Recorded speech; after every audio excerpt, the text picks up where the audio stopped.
Shit, you're the first person I ever did LSD with. Yep. And other things too. Other things, mushrooms too. Right? Yeah. Mushrooms too. When was the first time you ever did a psychedelic? And then I just purged it out over a long period of time, just of like puking and crying and lots of like, it felt like a surgery, you know, of like a spiritual surgery. And it was very, very intense. Mm-hmm. But life changing. Yeah. And I was trying to figure out life, you know, and figure out like what is God and what is it, you know, and I would like try to take notes. Hey everybody, what's going on? Welcome to episode 5 of the Good Trip podcast. I'm so excited to bring you this week's episode with one of my best friends in the world. Equanimous, aka Nate Stein, is a multi-instrumentalist, DJ, music producer, and one of the best and most talented people that I know on planet Earth, and probably beyond. Thank you guys also for listening to the past couple weeks of episodes. This has been an incredible project to put together for you, and it's been a mind-expanding journey for me. I hope you've been gaining a lot of amazing new knowledge and developing your own perspective towards psychedelics and their various uses throughout this journey. Please feel free to go back and listen to episodes. There's new clips dropping every week on the Instagram at Good Trip Podcast. And you know, these conversations they're special, man. They're conversations that I go back to and I review the notes every week just to kind of integrate these experiences into my brain more, because it's such a fascinating topic to learn about and to dive into, and to see, you know, all the various ways that psychedelics can really have an incredibly positive impact on your life, either for mental wellness, health and mental health and creativity. And we get into creativity a lot in today's episode because Nate Equanimous is absolutely above and beyond one of the most talented musicians I've ever witnessed make music. And I have been privileged enough to see him on his journey from actually living with me when he responded to a Craigslist ad years ago, and he moved in for 2 months, and then he moved out into his own place, and the best friendship was built from there. And I've seen his journey throughout those years into becoming a headline artist and having his own music festival and all of these other incredibly wonderful accomplishments. And we got into how psychedelics played a very deep role in his growth as an artist and his maturation as a person and much more. So I know you'll love this conversation just as much as I loved having it. But first, a super quick word from our sponsor, Doc Parsley's Sleep Remedy. Now, this is a product that was created by Dr. Kirk Parsley, a former Navy SEAL, who's actually on an episode of the Good Trip podcast coming out soon. And during that show, we talked a bit about his experience working with fellow veterans to get them off of prescription pills and off of sleeping pills that are so damaging to your body. And it really inspired him to create Sleep Remedy, which is a blend of different ingredients like magnesium, 5-HTP, L-tryptophan, and melatonin, all of which are meant to combine and mimic your body's natural progression into sleep. So if you have trouble sleeping at night, falling asleep, relaxing into sleep, or if you wake up feeling not fully energized and refreshed from a good night's sleep, I highly recommend checking out docparsley.com/Brent to get a discount on Doc Parsley's Sleep Remedy, which comes as either tea that you can have before bed or capsules if you're not into drinking liquids before bed. And I highly recommend it. I had a great night's sleep last night. You can tell because of how much I'm smiling right now. Do you see the smile? That's a good smile, baby. That's a good sleep smile. And that came from Doc Parsley's Sleep Remedy, which I have had such a good time integrating into my overall wellness routine. So again, docparsley.com/Brent for a discount. The Good Trip podcast also brought to you by Odyssey. Odyssey is a sparkling caffeinated beverage that I absolutely love. It comes in 4 flavors. It's got 85 milligrams of caffeine from green tea, and it's got 2,500 milligrams of mushrooms. Not magic mushrooms, but don't let that deter you, because these mushrooms are meant to sharpen your focus, your creative edge, and your ability to get through your day and accomplish all your tasks with clean, smooth energy, no jitters, No anxiety, none of that. You can trust me because I have at least one of these every day. Odyssey is a sparkling mushroom elixir that you can find on Amazon and online at odysseyelixir.com and in various stores across the country. Albertsons, CVS's, and a couple others. You can go to odysseyelixir.com. There's a store locator, and you can also order online from their website. Highly, highly recommend you check out Odyssey Elixir. It is delicious. And now, please enjoy this week's trip with my good buddy, Equanimous. You have a really good radio voice. Thanks. Are we recording? Yeah, we started. You have a good radio voice, dude. Thanks. You have a voice made for radio. Thanks, and man. a face made for the world. I appreciate that. Me too. You're welcome. Me too. Me too? I thought I'd try to slip that in. It's fun to slip in little phrases that don't make sense sometimes. It's great, dude. We had a fun walk just now. Very fun walk. What was your favorite part of our walk? We just went on a 35-minute walk. I liked, there was one moment when we were walking Mm-hmm. when, when you're walking and you kind of like, you go a little faster than your body wants. But then when you do that, you kind of leave some things that do not serve you behind. Sure, you're outpacing the things that you don't want to be paced with you. Yep. Something like that. That was my favorite. That was a fun part. That was a fun part of it. Yeah. No, my favorite part was probably the basketball hoop that we saw. Oh, that was a nice hoop. That was a really nice hoop. For a terrible alley? My God. They had a hoop on what looked like a shed above a fence in an alley with broken asphalt. And it was a nice backboard. It was a nice rim. It was a nice everything. Yeah, it looked like one of those you could like lower to dunk on. But you couldn't because it's bolted in in an alley. But I wonder how many. I think it had an arm. Did it? I don't know. I feel like that hoop has seen a lot of crime. It felt new to me. Yeah, but it's still seen a lot of crime. Yeah. Right. We're in LA. It's seen a lot of crime. Right. How are you, dude? How's your life? Life's good. Yeah. I'm excited for, can I talk about the fest? Yeah. High Vibe Fest. High Vibe Fest. That's in May. Yeah. Very exciting stuff. Yep. That's going to be a good time. Yep. May 4th to 8th. Yeah. You've done a podcast with me quite a few times. Yep. Each time we've talked about a whole bunch of fun stuff. Yep. Today will be no different. Because we're here talking about some fun shit. You're the first person I ever did LSD with. Yep. And other things too. Other things, mushrooms too. Right. Yeah. Mushrooms too. When was the first time you ever did a psychedelic? Of any sort. Mushrooms was when I was a freshman in college. Yeah, which was at Syracuse.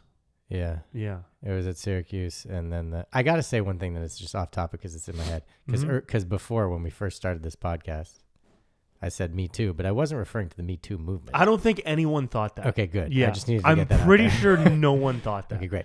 I mean, I immediately thought that because I think it's hilarious. Anytime somebody says Me Too now, I say, "Oh my God, did they touch you?"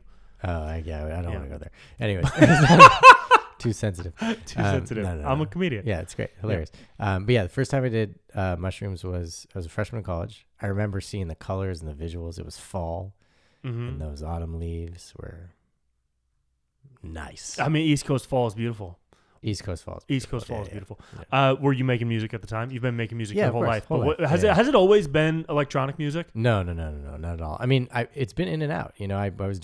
I was in an electronic music course in middle school, actually. So I started course. Yeah. And then I actually ended up being the teacher's assistant in my my senior year of high school. Mm-hmm. So I've always been doing electronic music since I was doing it before they had Ableton, before they had Logic. What were you doing it on? What were you making electronic music on? This was even before GarageBand. This was before they what were you had using? Macs. How were you doing it? There was something called, I think it was called like Music Performer. I think it was called Performer. I don't remember actually. Mm-hmm. There was a couple different ones. Some analog, like old school program. Super old school, yeah. And then GarageBand. What was the music like back then? Was it like dee? Yeah, it was it was more like techno-y. Oh, okay. Yeah. Not that I even really enjoy techno very much. It just was easier to make then. I was figuring it out. That's so cool. Like those stock sounds. Yeah. How old were you? This was high school? Middle school. Yeah. Wow. What was the name? I remember. Yeah. It was fascinating. Then one of them, I was doing it with Teddy Rockspin, who I think you know Teddy. Yeah, he lives in LA and he makes great beats. Producer. Yeah. It's hilarious because we were doing that literally before there was Logic. Right. or Ableton, which is like the two kind of main ones. But there was no bass yet. Right? No, bass wasn't a frequency. Bass wasn't a frequency yet, right? Bass hadn't come to be. Right. No. In creation, there definitely wasn't. I mean, you had like a bass, but it was like a bass guitar. Right. It wasn't. It was like there was no wobbly there was no, like, bass synth. Yeah. Psy bass was not a genre yet. Yeah. Yeah. No, not yet. Yeah. No side bass. Yeah, but now I love bass. That's really cool. So that was in middle school. Did you ever do like hip hop? Did you ever get into hip hop? I was making hip hop beats. Mm-hmm. I grew up with dyslexia, so I couldn't really like understand rap. It was way too fast for me. The lyricism of it? Yeah. Mm-hmm. But I like the flow. And so I just make beats. Yeah, making a lot of beats. Cool. That was how I started. What were you listening to back then? Emo. Really? Yeah, Taking Back Sunday. You were? I guess we all were. You? I mean, pop punk Blink-182. season. Yeah. Goo Goo Dolls. Papa Roach. I was more Papa a little Roach, darker. sure. I was like You were Papa like Roach and Rage like Against the Machine. no, I was like Papa Roach, Sum 41. Sum 41. But Yeah, there were a couple other ones that were like a little more like Creed. angsty. Yeah. Yeah, Creed. I really like POD. POD. I love POD. Okay, cool. Yeah. Trapped. Trapped. Yeah. That's it. Yeah, Yeah, that's Trapped. the headstrong to take you. Yeah. Exactly. I really liked Taking Back Sunday a lot. Jimmy Eat World. Mhm. Brand new. Without a thought, it's up. Have you heard? A lot of mainstream DJs today will put that music. They'll remix those tracks. It's crazy. Have you done it? I'll do that with like Wonderwall or like the Backstreet Boys. Yeah, something Like a little more fun, poppy. Yeah, fun classics. Yeah. Okay. Cool. So you were making music. I know your story, but for people who are listening sure. to you for the first time, Yep. it was music in middle school, high school, and then off to Syracuse. Yeah, I mean, I was making music even younger, and then Yeah. But it was more like that, like acoustic, all different kinds. You play a of music, million honestly. instruments. All that stuff, yeah. And then I started to kind of refine it. I would go like in and out between like the dancey pop stuff and then the like rock stuff, and then started getting into kind of more like orchestral music. And now I feel like the music that I'm making is like a combination of orchestral and dance music. Wow. Where do you get the orchestral elements from? How would I see different sample packs and not really actually not sample packs, like plugins. So like like a company will go and they'll record a full symphony of instruments and then they'll kind of like make synths out of them. Yeah. And that's how I do it. And then I'll sometimes like if it's if I feel like I need to hire a string quartet, I'll do that. Or I play a lot of piano in my music too. Yeah, your piano is crazy. I just Thanks. bought a piano. Really? I'm learning. Yeah, it's out there. Oh, I think I saw that actually when I got here. I'm learning. Yeah. That's Slowly great. but surely. Yeah. I know Well, a you've couple been things. learning for a while. I've been learning for a long time. You can play Justin Bieber. I can play We know Sorry that by one. Justin Yeah. Bieber. We all know. Yeah. Yep. So, okay, cool. Then my question for you is at what point did you start to discover your own sound as an artist with like because as artists everybody has their own like journey into discovering their own voice or their own sound or what they want to put into the world, and you hopped around, you could play a million instruments, but at what point did it start to solidify into this I hear this repetitive pattern in the music I'm was a making? process, and I've been refining it the whole time. I think when I was a little kid, I was listening to Paul Simon, Graceland, these like African cool beats and like, really like light vocals and kind of silly, fun, happy things. And so that was kind of like one of my very first influences. And I over time, then came like the emotion of like emo music, which what I took from that was more of like the uplifting emotions from. So I kind of have, there's kind of like 5 things, right? It's like the upliftment of that with the kind of happiness rhythm of Paul Simon with the like really I was really impressed with Deadmau5 actually. His like super crisp synth sounds. Yeah. So with that, with like, I guess there's 6 things, like a lot of the kind of warmth and kind of like hip hop danciness of the bass music scene in combination with some more orchestral, like Sigur Rós, Olafur Arnalds, like beautiful ambient soundscape stuff. I guess that's 5 things. So like those, like you put that all together and it's kind of where I've found the Equanimous sound, which I feel like now is pretty distinct. I feel like, oh, for sure. Sometimes when I hear a song, Yeah. I'm like, did Nate make this? Because Right. it just sounds like something you would make. Right. So Yeah. I already have that kind of branding I appreciate in that. my Yeah. brain. Yeah. I like having my own sound like that, and I think it is easy to tell because it's unique. It's been hard to it's been a little harder to like brand because it's not like, oh, Equanimous sounds like this, or like, oh, Equanimous fits in here or Equanimous fits in here. It's more just like, okay, this is if you took this and this and this and this, and it's kind of like this. Yeah. It's hard to, I kind of just describe it as like a cerebral conscious party. Whoa. I haven't heard that description before. Yeah. That's fucking awesome. Do you feel like that fits? Yeah. A right? cerebral conscious party? Yeah, That's cool. cerebral Cerebral makes me feel like I got to think about it a little bit. Because you're not sure what that word is? Because I'm not sure. No. Because cerebral, I mean, I watch a ton of movies. So Right. whenever I see like cerebral in a log line, I'm like, right. ooh, I'm going to have to think on this one. This is going to be fun. Interesting. Yeah. Like this movie's going to make me think, That's funny you associate it with thinking. I'm more associated with just celebration, cerebral. Yeah, I definitely don't associate. Unless I don't know what cerebral associate it means. with celebration. Yeah, I associate cerebral with like it's I might not know what cerebral it's a means. challenging it challenges your brain. It challenges your Right, thinking. and you, like, it makes you right. think, which is great. It's a fun challenge. Right, it's not right. it's almost like psychological.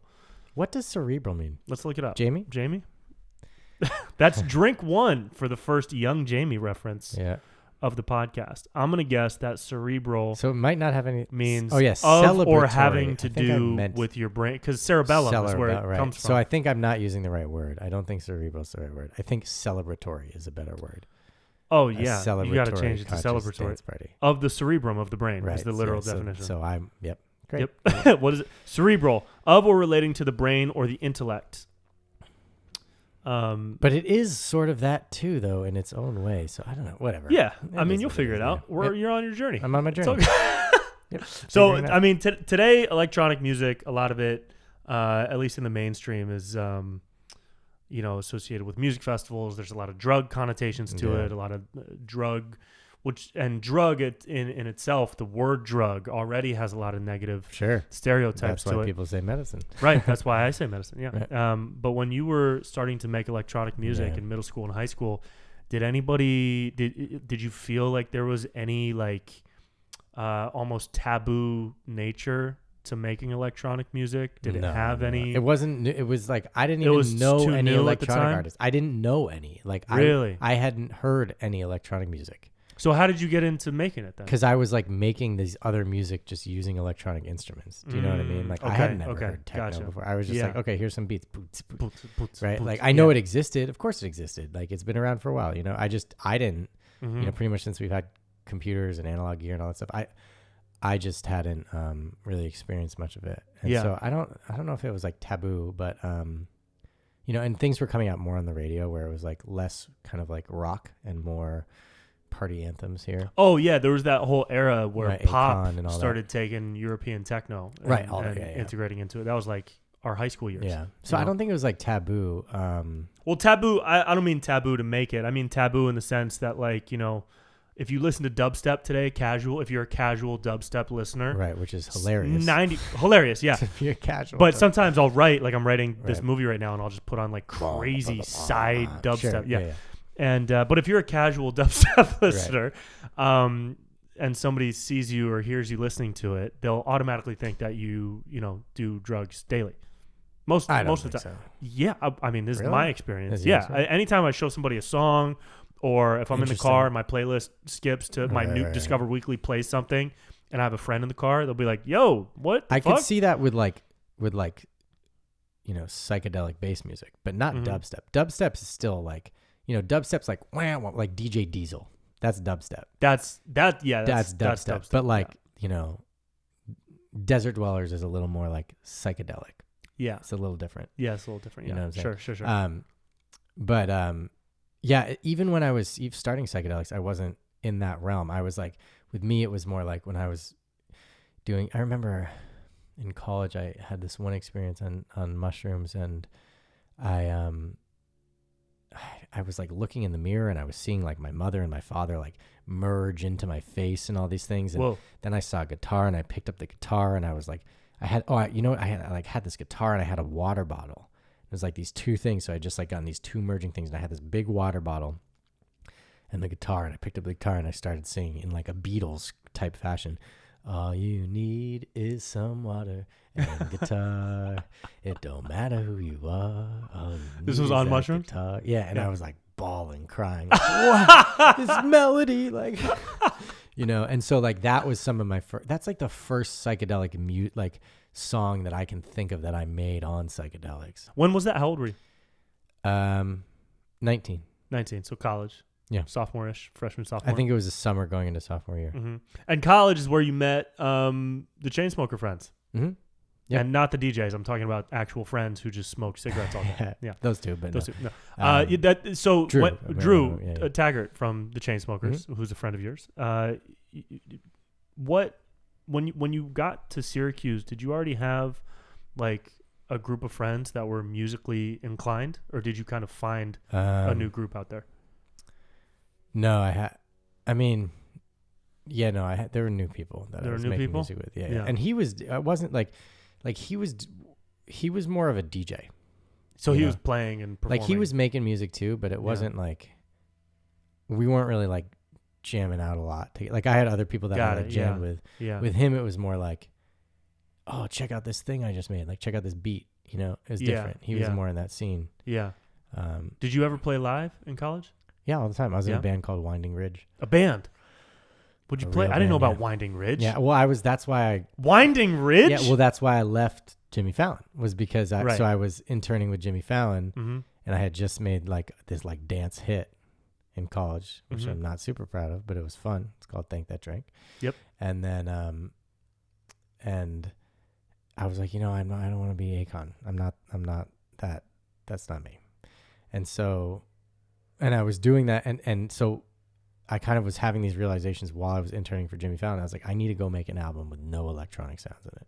So I left Jimmy Fallon, went up to Syracuse early, took a bunch of mushrooms, and made this album called Winding Ridge, which used to be the place we lived at, called Winding Ridge. Who's we? So the group of friends. Okay.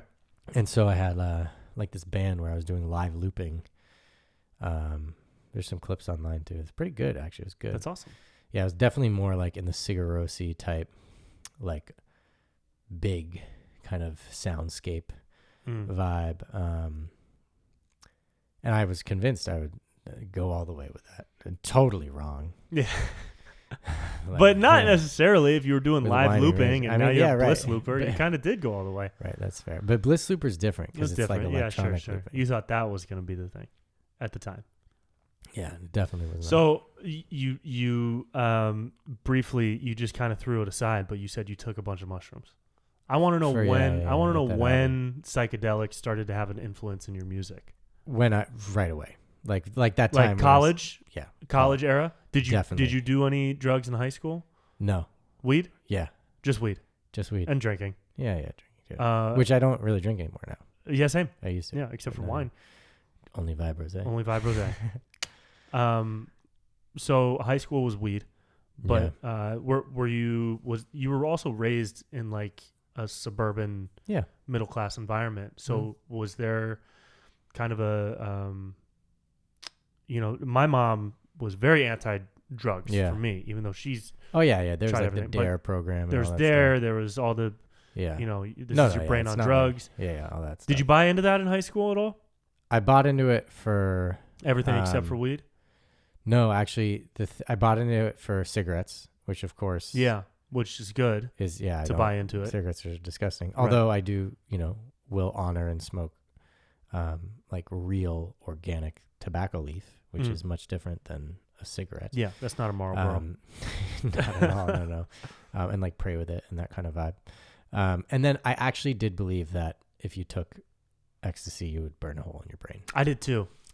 Which is funny because I don't really do many psychedelics anymore. If I do, I just kind of micro them. Mm-hmm. But the one thing that I do is I guess not ecstasy, but like either MDMA or MDMA. Yeah. So in college then is when psychedelics started to have an influence on music. Yeah. What was some of your first experiences with medicines? Who brought you yeah. into it? Who did you seek somebody out? Was it just around? Someone introduced mushrooms to me. There also, there was one moment in high school where I may have taken mushrooms and blacked out and don't remember. Doesn't But count. I don't think so. Yeah, blacking out, not the vibe. Not the vibe at all. That in many years. Okay. No. Yeah, I would say I was pretty interested. I took a drugs and human behavior class, and my friend and I would do the drug from the class that we were learning that week. Oh, that's so cool. Yeah. We weren't supposed to. No, but I mean, imagine if Yeah, you were. That'd be yeah. hilarious. And if your homework yeah. was to go home and Right. do ibogaine. And the friend, I'm not going to say it on this podcast because to protect his career. Great. But you certainly know Cool. them and have hung out with him. Fun. Many times. Great.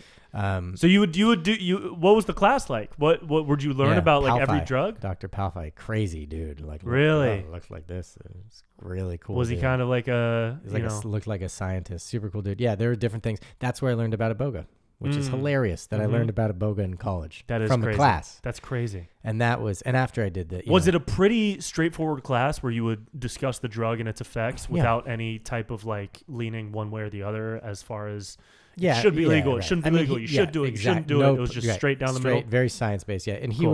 was like he would always crack jokes and stuff here and there, Oh, fun. Okay. But do you think he has done a bunch of drugs? 100%. Yeah. I guess 99% or whatever. Would he ever share stories with you guys, or you could just kind of tell? Like, I feel like he might have once secretly. I don't really remember. But he was an older dude, much older. In his like 70s or something. Oh, then yeah, for sure. Yeah. And it's funny because like I don't know if I would have learned about iboga until many years after if it hadn't been for that. I mean, what kind of 21-year-old, this was senior year, but what kind of 21, 22-year-old knows what iboga is? I feel like most don't. And so I feel like a lot of people still don't know what that is. Mm-hmm. And that was the one that got me to stop doing all the other ones, which is so funny. And I've only done it, that during that one ceremony with the 2 flood doses. And before that, I had done, I've done ayahuasca, peyote, San Pedro, a bunch of different 2C, like 2CB, 2CI, all that stuff. Mm-hmm. A lot of them. I don't mess with like the druggy drugs. Like, but after, no, of course whatever. not. But after the iboga. But after, because before the iboga, I was like, all right, I got to heal. I got to be the best version of me. I got to do all this healing, go to ceremonies, do this, do that. You remember me. Mm-hmm. And then did the iboga. Totally wrecked me in the best possible way. Yeah, you were messed up sleeping on your for a floor while. for a couple of weeks, just literally sleeping on your floor. Yeah, the couch was right there. Yep, you were on the floor. And I chose the floor. Like literally, the couch was right there. Yeah. And I was sleeping in between Brent's couch and table on the coffee floor, table, right? Yeah, in that little nook.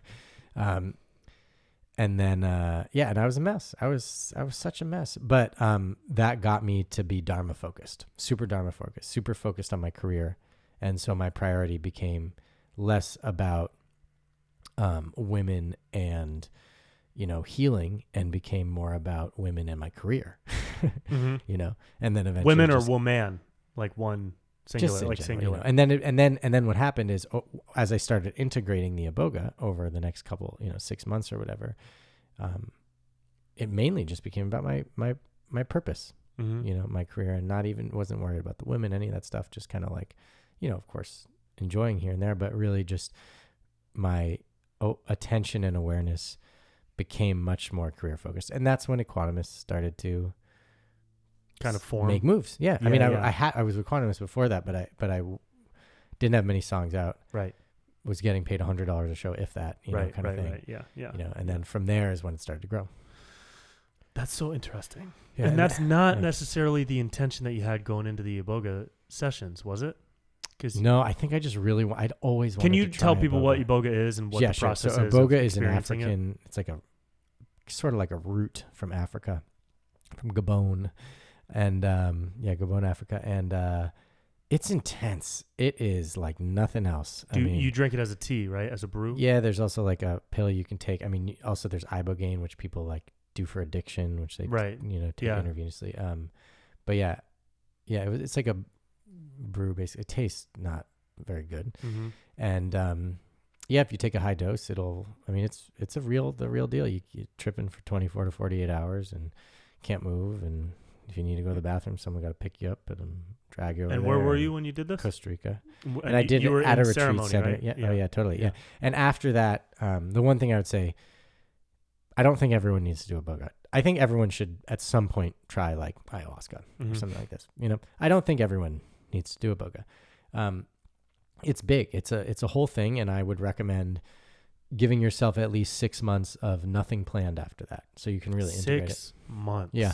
It's like nothing else. I mean, it's Wow. that I've experienced certainly. And you said you did 2 sessions Within a week. Yeah. within a week. Yeah. And they were both 24 to 48 hours out. 24 hours of tripping, and then another 48 after that of kind of like feeling like, where am I? Yeah. kind of thing. Can you take us as far as you feel comfortable I'll share whatever at this into what the physical and mental and emotional state of Yeah, the it trip felt, was? so I'll kind of sum it up. It's like through all these healing things that I had done before that, my mind had learned to accept myself and to do it. Mentally I was there. Like mentally I was, I could get past things mentally, but the triggers and the different things in my body and those connections were still painful. They were still in my system, And so I feel like the iboga like ripped out and shredded out all these like traumas and different, not that I had a lot of traumas or anything, but just like all those like negative connections between my gut and my brain and heart that had been formed. It felt like iboga just shredded all of that, like ripped out the roots of like a tree. And then I just purged it out over a long period of time, just of like puking and crying and lots of like, it felt like a surgery, of like a spiritual surgery. And it was very, very intense. But life-changing. Yeah. Drastically life-changing.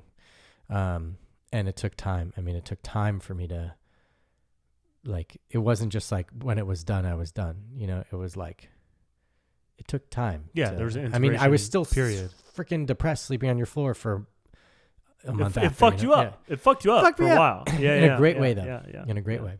Yeah. Yeah, and now I'm so grateful that I did it. Yeah. That's great. Did you go with anybody, or was it just you at the just me. that you knew? Just me. Were there other people in the session? Yeah. There's like 7 or 8 of us total, and then the facilitators. It's no joke. It's no joke. Yeah. No joke. Yeah. It's a whole thing. Wow. Yeah. That's crazy. Yeah. So then comes the integration period after. Right. And was that mostly you sitting with what you were feeling and processing through it? What is the integration period like after something that extreme? I feel like if I was conscious of the integration period and I was like aware of what was happening, like if I were to do it again, it would be a lot different. But at that time, I just was in it. It was like it was like there was a wave and I was just on it, and so like once I started to like come out of it and could actually reflect on the experience, like that was kind of like the end of the integration period where like the integrating was still riding that wave of life, Wow. It's like all these different feelings in your system and in your stomach, and like, it's like imagine someone planted all these trees inside of you and then ripped out all those trees inside of you that you knew to be you. And then they're all gone. Maybe not all of them, but you even have awareness that there were trees inside of you is one thing. And then they get ripped and shredded. And then you're like, okay, well, now that I'm aware that I can grow trees inside of my body, what trees do I want to grow? And so that was kind of like part of the process, I would say. And it took away pretty much all my desire to do ceremonies, to do like ayahuasca, to do all those things. And I've only, since then, that was like 6 years ago, I only have done like I would put like iboga, San Pedro peyote, and ayahuasca sort of like on one side of things. It's not like you like, they're just a little more ceremonial, you could say. And so I would say that, or they tend to be, I would say that like I didn't have any desire to do any of those ones at all. And I still don't really. And I did do ayahuasca once since then. It was recent, about maybe like 6 months ago or something. But within like 6 years, that was the only time that I did that. And it was certainly like. And was that one of the intentions you had when you went into the iboga sessions? No. No, the intention that I had was to like clear kind of like my negative patterns or addictions or anything that I had that was not serving me. You know, and I also, to be honest, like, you know, I had just broken up with a partner and I was in pain and I was sad about it. And like, I didn't want to deal with it. And so part of me was like, well, now's a good time to go do a boga. So I don't do it right. Yeah, obviously not the best time, but sure. Yeah. you know, but that was part of it too, I think. Yeah, for sure. Do you see yourself doing a boga again at all, ever? Maybe as an, like an old dude, as an old like guy. a super old guy. Yeah. But not, and I would be open to microdosing it. To microdosing. Yeah. A lot of boga. people do that. Yeah, Wow. Yeah. It's fascinating. So you only throw up a little bit. No, you don't. way less than microdosing. Yeah. It's not even like microdosing mushrooms or anything. Like I'm sure. Yeah. Oh, yeah. Wow, that's wild. Okay, that's pretty incredible. I want to come back to ayahuasca and the others that you put in this category over here. But before we do that, sure, I want to go back to your music. Great, because I love your music so Thanks, much. man. I appreciate that. And you know, I've listened to it sober and not sober. Yeah, and I've partied to it sober and not sober. Sure. And I want to know more about your early experiences with psychedelics and how they kind of fueled like the music, what you've become. You know, there was one experience when I did some DMT and I heard a Yon-C track, or maybe it was Sigur Rós. I mean, Yon-C is the lead singer of Sigur Rós, so I think it was a track. I mean, all their stuff's in Icelandic or made up language, so I don't know how to say this, but it was like remember or something like that. Like it has a title like this or something. Mm-hmm. And I remember listening to it and I could hear all the dimensions of the music. Whoa. And I was like, this is what I got to do, but on the dance floor. Oh, cool. Yeah. And so like that was a moment. And then there was a moment when I was on LSA, I believe, which I haven't done in years. LSA. LSA? Come from like the poppy seeds. We had taken Hawaiian baby Woodrow seeds. And I mean, I was way young at this time. I was probably 22 or 23. Uh-huh. And I've never heard of LSA. Yeah, LSA, yeah. I have no idea what that is. It's not great. It's not, don't think I'll ever need to do it ever. What? It's like a lighter version of LSD, but a little more mental, not as trippy. I don't know. And I remember seeing, I was at Outside Lands listening to Sigur Rós actually live. And I was like, wow, this is so beautiful. And I had like my brain, actually I was with Drew the first time we saw Dead Mouse at Lollapalooza, and I kept on hearing these like Dead Mouse tones. And then I went to see Dead Mouse again with him in LA, and I just remember hearing these like pure tones of like dance thing. And I was like, it would be so cool if these electronic sounds and the energy of the dance was in combination with this like beauty, what I call cerebral beauty, but I guess it's celebratory beauty, but it's also cerebral it's also beauty cerebral, sure, of Sigur Rós. And I was just like, I that's what I want to do, you know, plus with a little bit of fun, like some like guitars and fun of Paul Simon. Yeah. I would say like those three are kind of like, it's like Paul Simon, Dead Mouse, Sigur Rós. You know, even though what a crazy right. Even though I don't make that kind of Dead Mouse music, it's just, it symbolizes the technology. Really, I think. Yeah. And so that's kind of been like the highest thing that I've really wanted to focus on. And I will actually also say like another thing that affected my music, the first time I was ever high on Molly. So I had done like some probably shitty Molly before. That was cut with like speed or some nasty shit. Yeah. Always take safe medicine. If you're going to take medicine, make sure it's safe. Oh my God. Absolutely. Please. Yeah. I went to my same friend we had, you know, in college. The medicine was Molly. And so it was the first time that I had ever really experienced Molly. And we went to go see Yon-C, and opening for him was a group called Mountain Man, which is these three angelic women, and one of them plays guitar.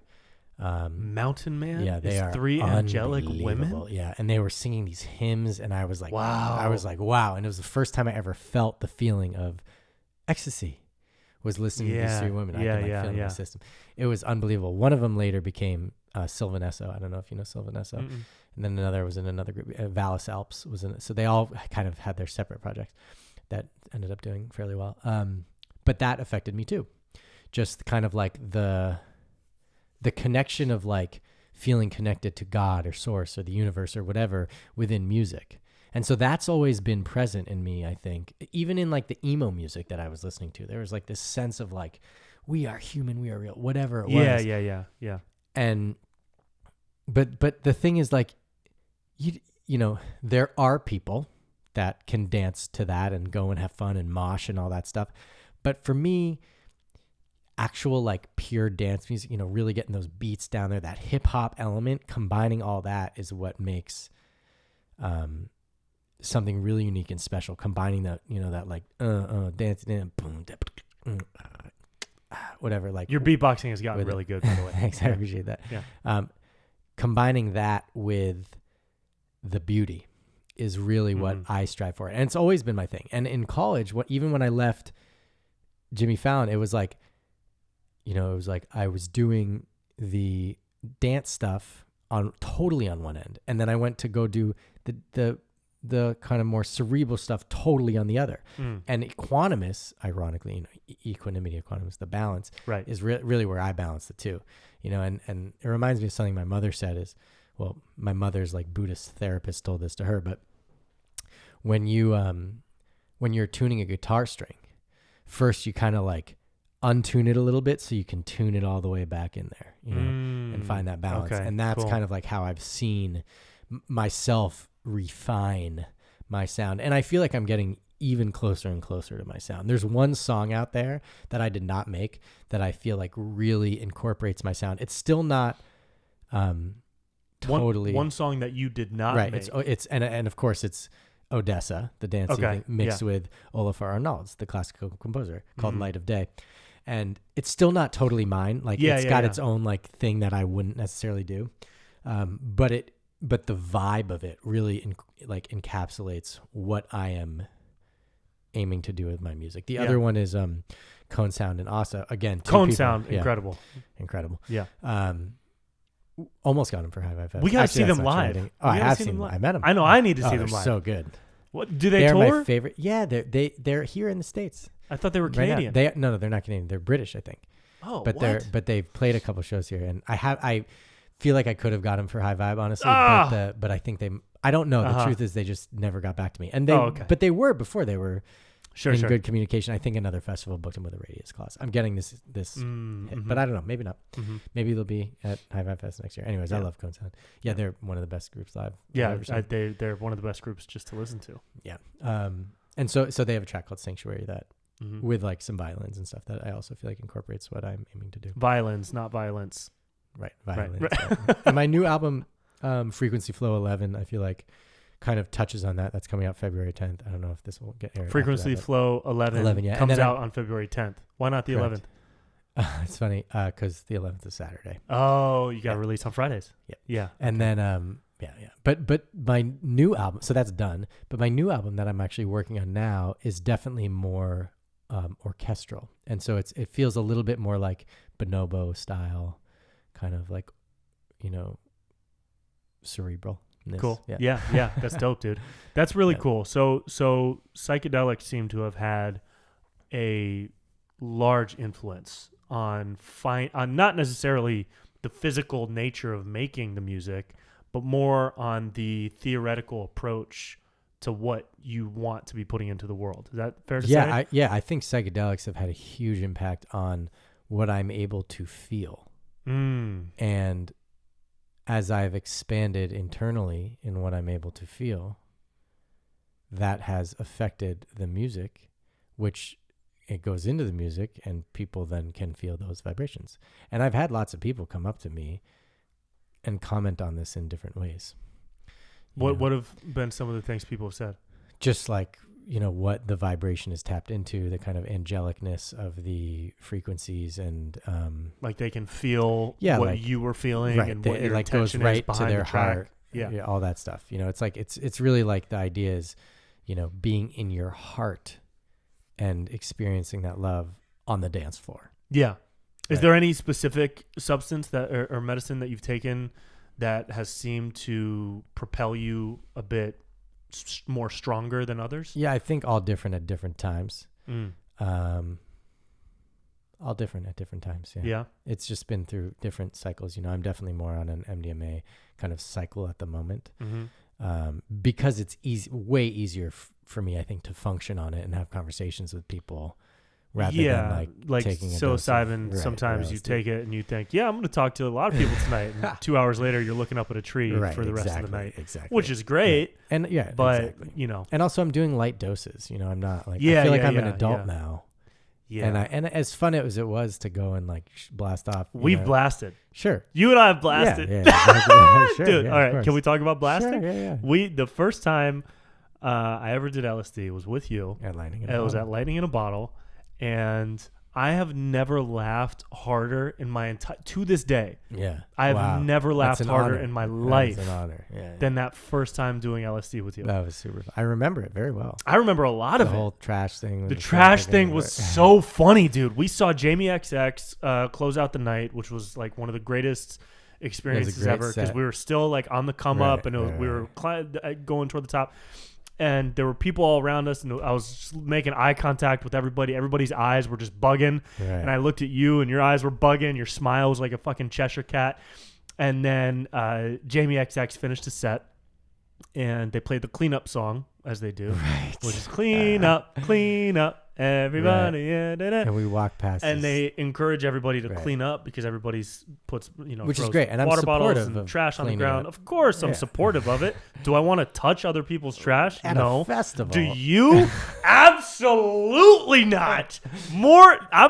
Your like frame of mind toward touching other people's trash in that moment. Which, by the way, to give some, like a point of reference here, like I have a problem with touching certain. You got a germ. You have a germ thing. It's not. I'm honest about that. You have a germ thing. Sure, that's fine.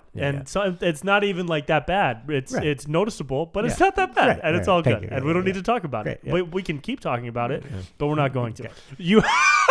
So they play the cleanup song, and there's a couple people picking up, like rappers or whatever.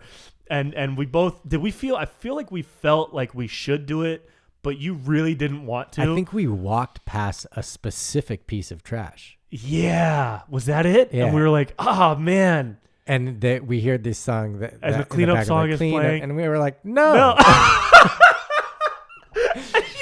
I remember you had your sleeves over your hands, and I think you picked something up, and you were pacing, right, and you weren't even looking at me, and you weren't even talking to me, but you were saying like, I don't like picking up people's trash. I don't like doing it. But we were still doing it. But you're walking around. You had your hood on. I had my hood on. They're like these. Who wants to pick? We're up wearing. trash I had it. It was just don't litter. Just don't litter. Yeah, just don't litter. Don't litter, and then we don't need to pick up trash. It's a very easy solution to the whole thing. But I was wearing my beautiful sweater. You had your worm sweater. Remember that worm thing? That it was like a turtleneck, but it didn't have a hood. Yeah. But it looked like a worm. You look like a freaking worm from Men in Black. But shout out to whoever makes that because it's cool. It's a cool thing. Oh, cool. Yeah, I know who that is. So you're walking around like a little, like you're hunched over, and you're like, you looked like Paul Giamatti in Sideways. You were just like, I don't like picking up people's trash. Right. And I was dying laughing. I thought it was the funniest thing. It was so funny. Yeah. And then we kept going the whole night. The whole night was great. And then there was somebody crying. I remember this girl who was like sitting on the ground like feeling bad. Energy or something. And you started like you looked at me and you said, "It's okay, I'm gonna do my magic." And you walked over to her and you started like walking around her in a circle, but it was wide. It wasn't like you were right next to her. Yeah, she didn't notice you or anything. No, not intrusive at all. But it was like a 20-foot circle, and you were like whispering something, and I was just dying laughing, dude. Right. And then she like got up or something. She got up and she walked away and she stopped crying and she never knew you were there. And I walked up to you and you just kind of like nodded at me. But you know what's interesting is like I just had this thought right now. I feel like it was a little safer for us to do that kind of amount or that much like then, because now if the two of us go to a festival, there are more eyes on us. Back then, no one knew. Dude, we blended in. No, we were just people going to a festival. Dude. I think we paid for tickets. We did pay for tickets. I think we probably paid for tickets. Wild.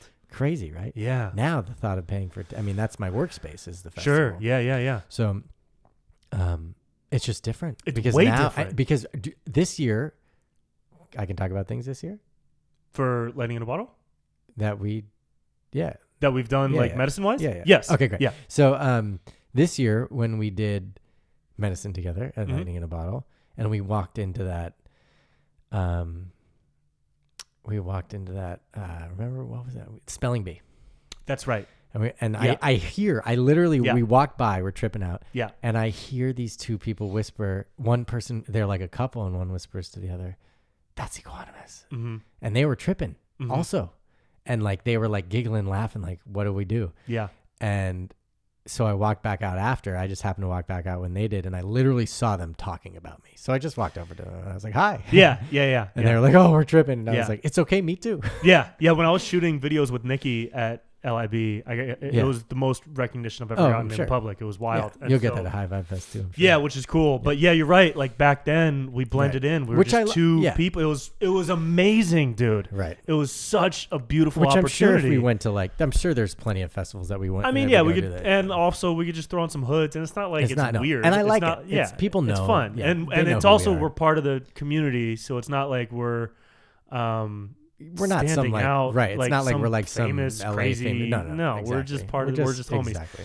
But that first year was so fun, and then there was the Luminescent Grand, the piano, right, which I played this year at Burning Man. It was there. Mm-hmm. Oh, that's and cool. It's updated. Wow. And it's also not. He made it way better. It's not a full. It is a full grand piano, but it's like. How do I explain this? It's not like, it's just like a keyboard now. For people that don't know, the Luminescent Grand, I'll just tell the story and you'll find out. So we're walking through Lightning in a Bottle. This is at the original location in Bradley, which was beautiful. Right. And we're walking up a hill, and there's this glow of neon lights coming from like maybe 50 yards away, and just a couple of people around this glowing light. And of course, we're like, "Oh my God, what is that?" There's lights. And then we hear piano, and you're like, "Oh, that's the Luminescent Grand." And I was like, "What is that?" I knew what it was. Mean? You must have. I guess. I don't know. Yeah, unless I think you found out that I think night. I had seen it at like Lucidity. We walk up, and it's a grand piano, see-through, and every time you play a key, a neon light. Like a full LED. Full LED light. Yeah. And not just on the key, but gorgeous, on the whole piano. It's as if it's like a string. It's amazing. Yeah. It's the most beautiful piece of art I've ever seen. You sat down and you started playing, and like a swarm of people just got attracted to it. It was like watching bees get attracted to a flower patch. It was crazy. It was just everybody walked over. Yeah, it was beautiful. It was really cool. And I had this moment where I was like, "Holy shit, my fucking friend is incredibly talented." Oh, thanks, man. I appreciate that. Yeah, so that was year one, and then we had a couple other heavy times. Yeah. There was one where heavy in a good way. In a good way. They were all in good ways. But there was one where the LSD didn't come on a tab, it came on a red tablet. It was at LIB. Oh yeah. And we split this red tablet. I don't think that was LSD. I think it was What? I think it was like that was the strongest unicorn. experience I've That's ever unicorn. had. What was that it? was unicorn, What which I hadn't done in years, and randomly someone gave me unicorn. You know what I'm talking about, right? It looked like an ad. Unicorn. Yep. The last night, someone gave me a unicorn. The last night of what is a unicorn? Of Burning Man when I was playing that piano. Just nuts. Is that why it was so ungodly unicorn strong? Unicorn is like a synthetic. It's like a 2C. Thing. Okay. I compare it to 2CE is the closest that I've kind of felt to it. 2CB feels a little more harsh to me. 2CI a little more mental. These are all the medicines that Alexander Shulgin. Sasha Shulgin, who created MDMA, I don't know if he created it, but essentially like synthesized it and brought it here. I don't know. The truth is I don't know exactly what unicorn is. My experience is that it's similar to 2C. It's like a mixture of LSD and like. Dude, to me, it was like a triple dose of LSD. And I thought it was LSD unicorn. at the time. What happened to that? We used to do that stuff all the time. Who's we? Not me and you. I mean... When I say we, I mean like the community in general. And I not all the time. I've probably done it 5 to 10 But it was times. a little more available maybe, like readily available. Yeah, I think what happened is like people started realizing that like you really need to be safe with this stuff. Yeah. And so like, for I me, know. right, exactly. So by the way, it was fun. There was never like a bad experience it on it. I remember it was just strong. And I'm curious if you had, because this was my introductory years to psychedelics, was with you and then on my own, but mostly with you and in that community. And I remember going through this phase where it was a lot of LSD, and whenever I did mushrooms too, it would primarily be, I would have like really trippy visuals, and I would be so like engrossed in the visuals and like entertained by them, and I would be like so happy that I was finally experiencing this. And then I would look up at the sky and I would see the stars and the wisps of the Milky Way out in the desert. And I would feel like it looked like it was breathing. And I would have these very metaphorical, deeply metaphorical experiences that helped me realize some of the beliefs that I had already had, but they just capitalized on those beliefs and created new ones about how we're all in the same fabric and it's all just one, we're all one organism. And it was kind of these borderline cliche moments of metaphorical but your experiences. System feels it on a cellular level. Yeah, my body felt it like down to the hair follicles on my arm. Like I could feel everything. Right, much different to feel it than to just think it. Right. And so I'm curious, like that was my introductory experience with psychedelics. And I was like, holy shit, everything about all the cliches are true. And like everything has a metaphor and everything is this and everything is, and now of course, if I don't really have like, I don't get entertained by the visuals, right? I integrate the experience and it's different now. Yep. When you were starting off with psychedelics, did you have that same kind of pattern starting off? Were you kind of like, not overwhelmed isn't the right word, but were you almost... I was in awe. Yeah, you were in awe. Yeah. You were in awe by what the experience was. Yeah, and I was trying to figure out life, and figure out like what is God and what is it, and I would like try to take notes. I did a lot of salvia then, and I was trying to like figure out, some magical stuff happened on that, but haven't done that in years. And yeah, I definitely did have that experience of like that there is more, and I think once the body sort of internally fills itself out with awareness. Do you know what I mean when I say that? Yeah, absolutely. Once you filled yourself up with the awe. Yeah. And like, or even just on a state of like, like for example, I think that, someone who can like who's aware of their own internal system is going to have a different experience than someone who like does not spend time meditating, feeling their inner left arm with their attention or awareness, And so I think once the body starts to fill out as we grow, we have experiences, we get more grounded, right? There isn't as much, the like awe in general. Awe is a comparative thing, right? Like if you see the most amazing sunset ever, you're like, oh my God. And it's like so beautiful and you're in awe and you're experiencing like psychedelics, just like all these things. If you do that 50 times, it's going to be great still every time probably, but it's not going to be as awe-inspiring as the first couple times. And so I think that's just becoming an adult. Yeah. You grow up. You mature into a different state of awareness. Right. But then again, lots of adults who have never experienced this type of stuff or who have, and then they come back to it, are also probably in quite a state of awe. So it's like anything else. It's like practice. And it's just, that's the one thing that our professor in college really stressed. The number one thing is he said that psychedelics and medicines like this are a practice. You can be good at them or you can be bad at them. Wow. He said that to you guys in college? Yep. In the 2000s. Yes, of course he says set and setting, right? Everything about set and setting. That's great. But then he said that, of course, but then he also says it's a practice, and it's true. You know what I mean? Like you learn. It's a different state. I think the same thing even for marijuana. You know what I mean? It's a different state. And it takes practice and it takes knowing, and you want to be safe and all that. Yeah. And so where now you're doing you take a little bit at a time. If I'm gonna do something, if you're gonna even just to clarify for the people listening, like even when Brent and I were doing this stuff, it's not like we were doing it every week. Oh God, no. It was like once or twice a year. Yeah, like at festivals. At festivals, I might have been doing it a little more. That's still really where I have a that's medicinal it's a safe place because there's no driving home. There's it's safer, and there's other people are more accepted. And there's resources in case something goes wrong. And there's things to do. It's fun, and a lot of times you're in nature with good loving people. People are celebrating together. Setting safety and just and an also, awareness for your own body. Right. And doing important. It with people that you love and trust, like in nature without big blasting speakers is also great too. Yeah. But so now it's definitely at smaller doses. It's more of like a hey, instead of because we don't drink. I don't drink really much, so it's like all right. I never drink at festivals. Yeah. Oh, not at a festival. No way. So it's just kind of like either that, like take a little bit here and there. Not really even feel it very much, just to kind of be in the vibe. Or it's functional. So like if I have a sunrise set, you know, I will probably most likely early in the night take something like Molly or whatever to, you know, kind of keep me up.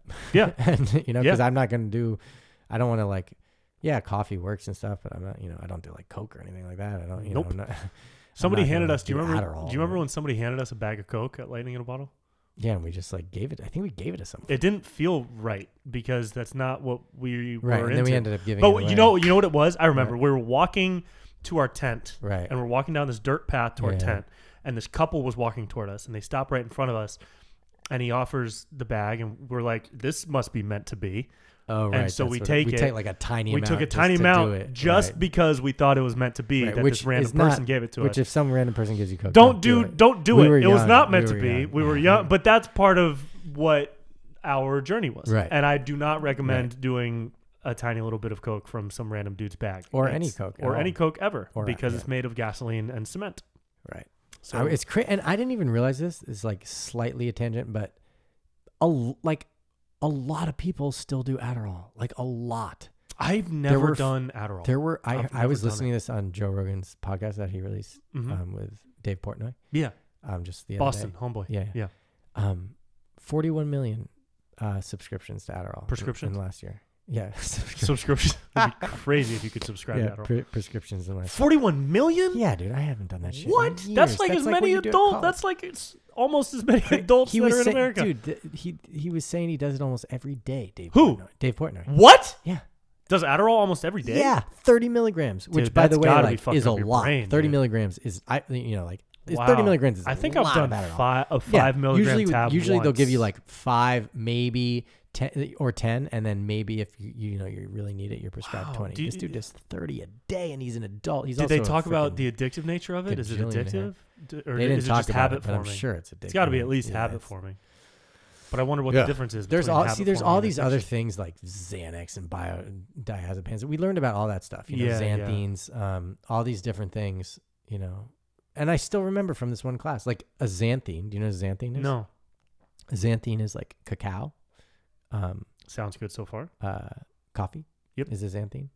So it's a class. Tobacco. It's a class. Yeah. Xanthine Those are is a class. So tobacco, chocolate, and coffee are all in the same class. Similar as like LSD, mushrooms are both psychedelics, and like alcohol is a depressant, and like Coke is a stimulant. Okay, so xanthine is like a family or like a class, or Molly would be like an amphetamine. It's a categorical. And like and then like like ayahuasca or San Pedro more like a pathogen. I don't know. It's got a word. Is there anything that you've experienced more medicine than anybody I know? More types. More types. Yeah. Not it's more not like I've in a done quantity thing. Right. No. But more types. More types. Because I'm curious. Right. Which I think is curious, beautiful. right? I mean, you're a human experiencing what it's like to be a human body. Right, and we only have a finite time to be a human before whatever else we become. So why not? Yep. That's been my philosophy ever since I met you and started getting into things. Great. And I've tried quite a bit of things too. Not a ton. Right.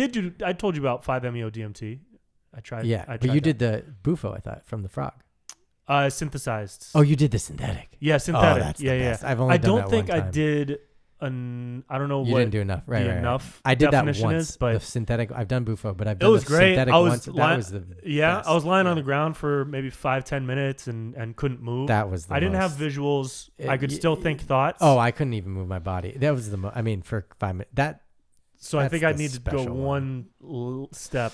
Yeah, that's further. I see. But it was beautiful. I did have something come experience, to me, but I have no desire to do it. It's so strange. That's cool. Yeah, that's great. I do have desires to do a lot more. Great. I have not done iboga, and I don't know that I will. Yeah, I don't think I will. I do have an intention of doing ayahuasca. You got to do ayahuasca. And I told you. Well, I'm not seeking it, but I'm allowing it to come into my And I space. told you I got the people before you. But yeah, you just got to tell me the next time they're going to do a ceremony. Yeah, and I did. I'm coming. But anyway. I was out of town. Okay. Which of the many medicines that you've tried, many in terms of the types, not the quantities, Yep. are there any that you have not, that you've heard of and have an interest in? I don't think so. I mean, like I could say maybe like changa, but that's just like smokable DMT in a sense. But I might have even done that. I don't know. I would say like, I'm trying to think of ones that I haven't done. I've definitely tried ketamine. Have you tried ketamine? Yeah, I did a nasal inhaler spray. It wasn't crazy. Yeah, it was part of it was me and JP and a couple of guys, and we were sitting around. We had Can you say that about? Yeah, JP? we talked about JP it on a podcast together. Great. I mean, it's not that's. But it was a doctor prescribed, yeah. and it was different. We had a creative writing session. It was hilarious and awesome. And then we jumped in a pool and ate meat. Ketamine, you got to be careful with that one. That's not. I don't think that is necessarily one of my favorites. I haven't done much of it. I don't really have a ton of interest in doing. Yeah, there is ketamine. one that I have not done. Or I guess I did it one time, but I don't know if I actually want to do it, and that's G. And that one I've always associated with being like the date rape drug or whatever, Oh, GHB. Yeah, GHB. And have you done GHB? No. Yeah, and I never will. I don't think I will. Yeah. People do that casually. A little bit. It's so weird to me. Yeah, I've seen people really get fucked up on that one. So of course, it's fucking date rape drug. That's crazy. I think I've done them. I think Iboga was really the last one that I hadn't done that I wanted to. Same thing as I did peyote once. I don't know if I'll ever do peyote again, honestly, to honor the natives. It's not my thing. And I did it in a traditional ceremony where you sit up all night. You're not even supposed to go to the bathroom. It's a whole thing. San Pedro, I've only done a couple times. I probably would do that again. Mescaline, I've never theoretically done, but it's what is the active ingredient in San Pedro. Right. So you haven't done mescaline pure on its own. No, but it's I know I similar, understand probably. the feeling. Yeah. Mm-hmm. I think I've done them all. Yeah. Actually, so 5-MeO was the last one. Pure 5-MeO. Yeah. Yeah. And I've never done, obviously I've never done heroin. I guess not obviously, but I've never done heroin. I've never done meth. Sure. Yeah. Well, that's a different. Right. That's never a done different speed consciously. One time when I was in college, I think we might have accidentally done speed. Well, it was probably mixed into a pressed pill if you were young. Which pressed pills I also don't recommend. Although I will say, I recently did one from a lab, like a press pill from a lab. Oh, okay. And it was MDMA. And again, I really do not advise press pills, but because we knew the person basically who made them, I didn't personally know that, but the people I was with, it was different than Molly. It was way chiller, way more chill. Not that speedy jaw thing at all. Which again, I don't. The type of Molly that I do, doesn't do that. Yeah, same. But but yeah. I think you've done them all. I think so. Yeah. Wow. I think I made it a point, after the Iboga to do that. And that same thing is for me, it's not about doing it to get high. It's been more about doing it to experience and see what it's like, And I've never done, all these times, I've never done a superhero dose. I've never taken 10 grams of mushrooms and, I've never done that. And I don't think I ever will do a superhero dose of anything. The Iboga was relatively superhero-ish, and some ayahuasca experiences I've had. I would call the LSD that we did at LIB up there. Not superhero. No, not superhero, but proper dose. High. Yeah, proper dose. So yeah. I don't know. What about you? Do you have? I mean, I know you want to do ayahuasca. I do want to do ayahuasca. I think I'm still working through some of my own personal journey that I would like to learn a bit more about. Do you have interest in myself. San Pedro? Sure. Yeah. But I LSD, MDMA, psilocybin, and I think those are the three, right? Was there anything else that we did together besides the unicorn? Those are the three I don't think we've ever done any in the highest regard, because they're mind, body, soul, or mind, heart, mind, body, heart. To me, LSD being mind opening and expanding. Yeah. Depending on how you approach it and interact with it. There is one that I think I might spend more time with later on in life that I haven't touched in probably a decade, which is salvia. I think there's something in salvia that is, that there's something in there that I don't get yet. I don't know. It's the only one that I feel like I haven't. I mean, I don't think I've figured out the others, but it's just so mysterious. So do you feel like you get something slightly different from each medicine? Oh, they're so different. Yeah. Yeah. I mean, it's totally. It's like playing basketball versus swimming. I mean, they're way different. There. When I was younger, when I was in like college and just graduated college, I was convinced that there was some key to life in salvia. And in salvia specifically. Yes. Why? Because of how, have you done salvia? No. I mean, it's really not for everyone. In fact, I don't know anyone in my whole entire community that does salvia. Couldn't name one person that does it because it's not very appealing. It's not like super fun necessarily. Yeah. And it's very dissociative. There's something in there that I feel like is, there's like, it feels like there's a code or a key or some knowledge in that medicine that that feels very profound. And I wouldn't necessarily recommend it to people. I think it's actually could be quite dangerous. But I remember when I was doing it, there was one time where I like figured it out. I was like, oh my God, I figured it out. And I was recording it. Like, I was like on a voice or video or something. And I said the thing that I figured out. And when my experience was over, I went back to my recording and my freaking cam thing just like sparked and just did not save it. Error, God, universe. It was like, and the message I got was like, this is not like, almost like we're not going to let you know this mentally yet. Whoa.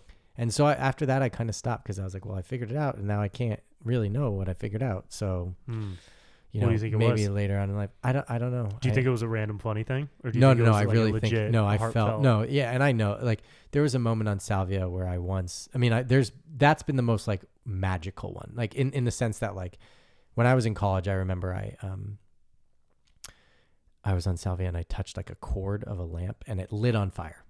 Whoa. And I was like, whoa. And I like, what is up with electricity and salvia? I don't know. I think it's relatively like energetically protected from the spirits or something or whatever, which is interesting because it is also legal. But yeah, I do think that, I don't know. I think it's still legal. I don't know. I just, there's not enough interest in it. It feels, there's something about it that I don't understand. And maybe I'll never do it again. I don't know. But if I were to like be a scientist in my like late 60s or something and like sit down and try to study the universe or something, I'd probably start with salvia. Wow. That's really cool. Yeah. You would start with salvia. Well, because I feel like, it's not necessary. It's definitely not the most enjoyable. If I'm going for enjoyment, I go to 5-MeO. But yeah, there's something in it that I feel like there's a code there. There's certainly salvia divinorum. There's a code that in that plant that I think is, I don't know. There's just something there. I really do think that there's something there. And I don't feel like it's up to me. It doesn't feel in flow or in alignment for me to necessarily know that or figure that out right now in this part of my life. I really do feel like, kind of like following my internal emotional guidance system and just the universe in general and God and things that are pushing me in a certain direction. It does feel very Dharma focused in my music and my career. And later on in life, my Dharma might be to be a spiritual teacher and know all this stuff and blah, blah, blah, blah. But right now it's not. And so it's important that I do what I'm meant to do now. Yeah. And that feels resonant for me. That's awesome, dude. That's really cool. Yeah. Cool. Let's how do you feel? You feel good? Yeah. I want to do a couple of quick fire. Great. Love quick things. fire. You ready for this? Yeah. It's the best. Yeah. Okay.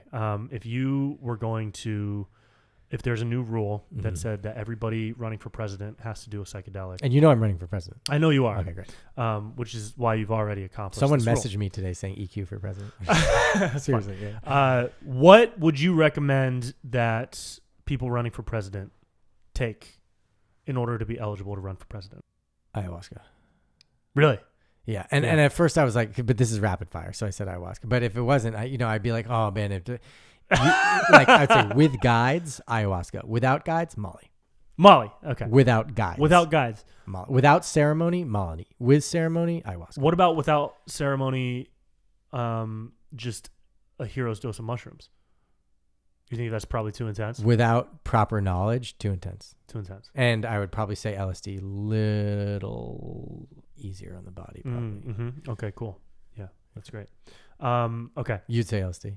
I would say I talked to Rick Doblin about this. What did he say? He said, God, what did he say? It's on that episode. I think he said LSD and Molly. Yeah. And I said, I would give Trump MDMA. Trump's done MDMA. You think so? I know someone who's done MDMA with Trump. What back in the 80s? Because I know he doesn't drink, but yeah. Oh, Trump smokes weed, by the way. Like used to smoke a ton of weed. Don't doubt that. All that stuff. Yeah, no. And he doesn't drink, but that's because of his family. Yeah, his brother. Yeah. And then I said Biden, I would give him mushrooms because we need to reconnect a lot of his brain neurons. Yeah, he needs some help. And then a couple others.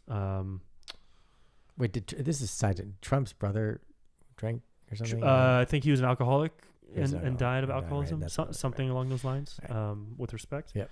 And so that's what I said. Yeah. Okay, cool. All right, next question. What is one of the funniest moments you've ever had on psychedelics? It could be a realization. It could be a moment. It could just be a pure silliness. Like, what do you have? Yeah. Does anything come to mind? Something does come to mind. I don't.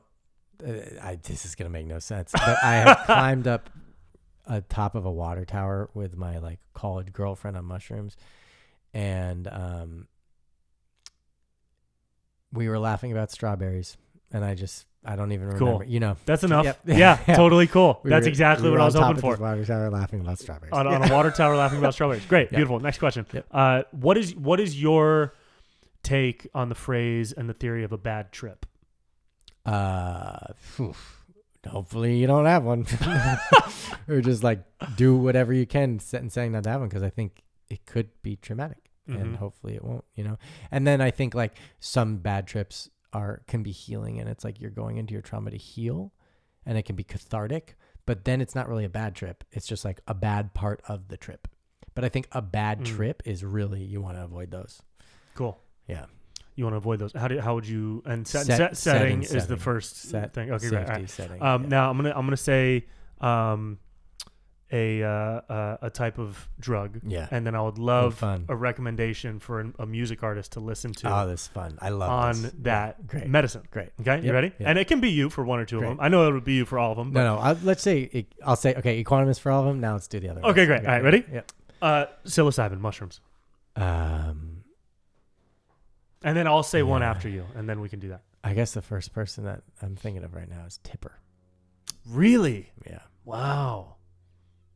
That's cool. Yeah. Tipper on mushrooms, huh? This is cool. Yeah, that is cool. What do you think? Parangi. Yeah, Parangi. Parangi. Tanner Skyzy just released his Parangi. Did they work together? Today. Oh, remix? Nice. Today. That's killer. Yeah, awesome. Okay, great. Yeah, Parangi's beginning of Parangi, yeah. LSD. Well, you said that. I was going to say LSD, but that's a word association, so that doesn't count. I can't do that. LSD, I'm going to go with bonobo. Nice. Yeah. East Forest. Oh, nice. Yeah, for me. Yeah. Have you been to one of his? No, things? I was in Austin to do shows. Oh, really? And cool. I went to one in Australia, actually. He was in Austin having a show the same night. Oh, really? And so I could have got you tickets. We have the same tour. Well, no, we had a show on the same night, so I couldn't go. Like Aubrey Marcus was there. Right, half the people went to his show and half of the people went to my show. That's when Activation came to my show. Right, yeah. Got it. Okay. MDMA. She's doing her first set at High Five Fest, by the way. Amazing. Yeah. That'll be so fun. Okay, MDMA.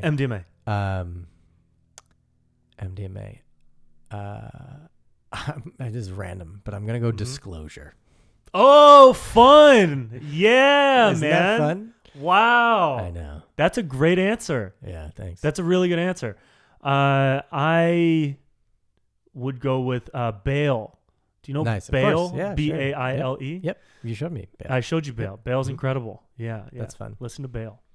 Okay. I guess.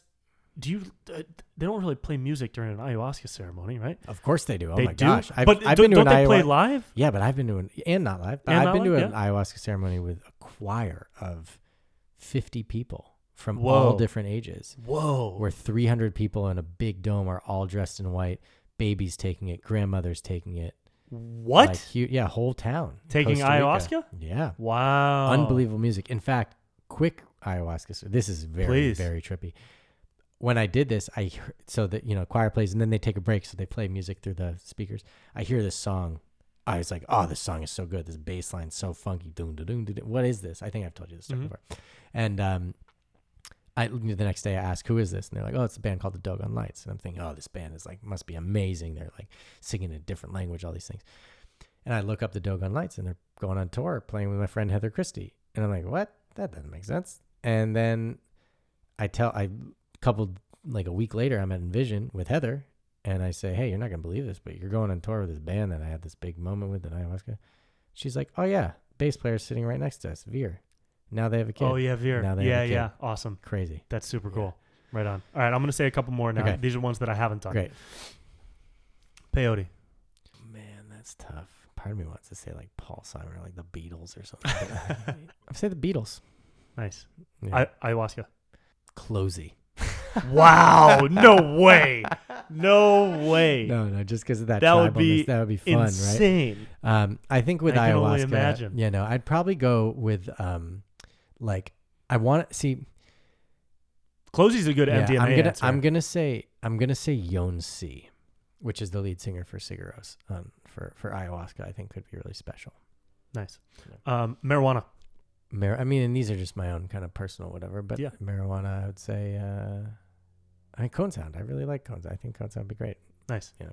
And finally, sober. Olafur Arnalds. Say Equanimous. Equanimous. Yeah. Sober, Perfect. we're going to go with Equanimous. That's great. I love it. I love you so much, bro. Love you too, man. Thanks for being here. Thanks for being in my life. And thanks for sharing your experiences with the world. Yep. I look forward to many more experiences with the world and with you. Same. Love you guys. Don't do drugs. Take medicine. See ya.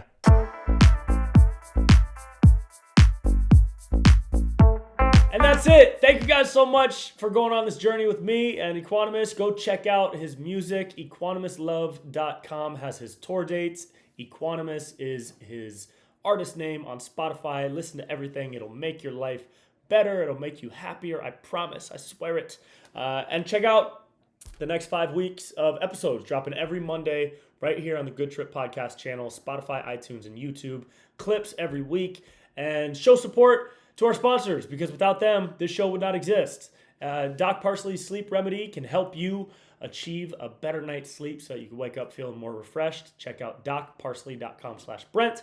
And Odyssey Elixirs, that is a caffeinated beverage with green tea, caffeine, and mushroom extracts. Adaptogenics, you might say. You can check them out at odysseyelixir.com.